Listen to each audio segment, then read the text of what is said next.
បាទសួស្តីបងប្អូនថ្ងៃនេះខ្ញុំសូមណែនាំនៅនឹងពីវិធីប្រើប្រាស់នៅម៉ាស៊ីនរំញ័រពេញមួយខ្លួនណាអញ្ចឹងម៉ាស៊ីនរបស់យើងទាញមកវាអត់មានអីច្រើនទេយើងបោកពីកែមកអញ្ចឹងយើងមានម៉ាស៊ីនរំញ័រនេះមួយហើយនឹងមានតេឡេមួយហើយនឹងខ្មុំគូស្រាប់ដែលយើងប្រើណាអញ្ចឹងរបៀបយើងរបៀបប្រើប្រាស់អញ្ចឹងរបៀបប្រើប្រាស់យើងគ្រាន់តែដោតដុយមក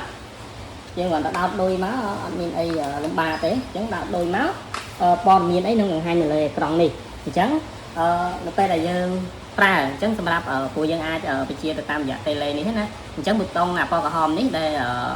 ជាប៊ូតុងយើងចង់បិទបើកណាអញ្ចឹងយើងចុចអាហ្នឹងមួយមកអញ្ចឹងនៅពេលដែលយើងចុចវានឹងចេញសញ្ញាមួយគឺ F00 ឬក៏ S OO អញ្ចឹងណាអញ្ចឹងនៅពេលដែលយើងចង់កំណត់នីតិអញ្ចឹងកំណត់នីតិយើងចុចមកនៅផ្នែកខាងឆ្វេងនេះគឺនីតិបន្ថយនីតិអញ្ចឹងនេះយើងបញ្ចុចឲ្យអញ្ចឹងមាន6មាន4អីចឹងថយបើមិនជាយើងបងប្អូនចង់តឡើងយើងចុចប៊ូតុងខាងនេះមកនៅផ្នែកខាងស្ដាំនេះមកតឡើងប្រហែលយើងចុចមកតាមចំណង់ចំណូលចិត្តរបស់បងប្អូនណាប៉ុន្តែនីតិពី1នាទីរហូតដល់ខ្ពស់បំផុតគឺ15នាទីនេះដូចខ្ញុំចុចឲ្យបង្ហាញអញ្ចឹងណាអញ្ចឹងបងប្អូនចង់បានប៉ុន្មាននាទីយើងចុចតាមនឹងទៅអញ្ចឹងឧទាហរណ៍ថាខ្ញុំកំណត់ត្រឹម10នាទីអញ្ចឹងយើងចុចហើយយើងចុចអាប៊ូតុងនេះមួយដើម្បីplay ឬក៏ចុចរំញ័រដើម្បីដំណើរការយើងចុចមកវានឹងដំណើរការបន្ទាប់ពីដំណើរការឲ្យបងប្អូនចង់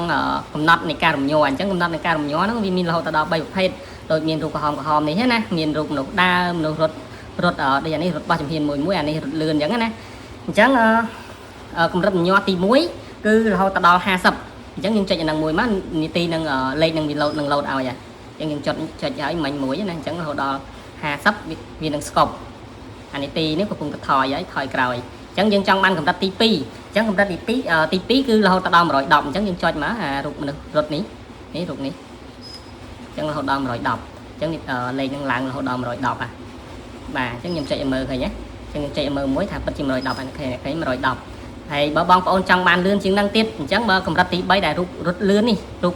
នេះដែលខ្ញុំបង្ហាញនេះនឹងរហូតទៅដល់180អញ្ចឹងជាមួយខ្ញុំចុចណាអញ្ចឹង180អញ្ចឹងនីតិកំពុងកម្រិតរំញ័រហ្នឹងវាកំពុងរត់ហើយអញ្ចឹងរំញ័រកម្រិត3នេះគឺរំញ័រខ្លាំងនេះដូចដែលខ្ញុំបង្ហាញនេះណានេះអញ្ចឹង180ឃើញទេបងប្អូនអញ្ចឹងបើសិនជាបងប្អូនចង់បន្ថយវិញនៅក្នុងកម្រិតណាមួយបងប្អូនចុចលើប៊ូតុងហ្នឹងទៅស្រាប់តែបើសិនជាបងប្អូនចង់ផ្អាកសិនយើងចុចអារូបនេះមកផ្អាកហ្នឹងនីតិនឹងវាកម្រិតរំញ័រនឹងវានឹងថយយើងផ្អាកណា0ឈប់បាត់ឬមួយទៀតយើងចង់រំញ័រឡើងវិញយើងចុចតានេះក៏វាដើរឲ្យវិញដែរនេះប៊ូតុងនេះអញ្ចឹងវាអត់មានអីពិបាកយល់ទេបងប្អូនប្រើមិនបន្តិចទៅនឹងកាន់តែច្បាស់ខ្លួនឯងហើយហ្នឹងហើយមានតែប៉ុណ្្នឹងបងប្អូនអរគុណច្រើនជម្រាបលាអរគុណបាទ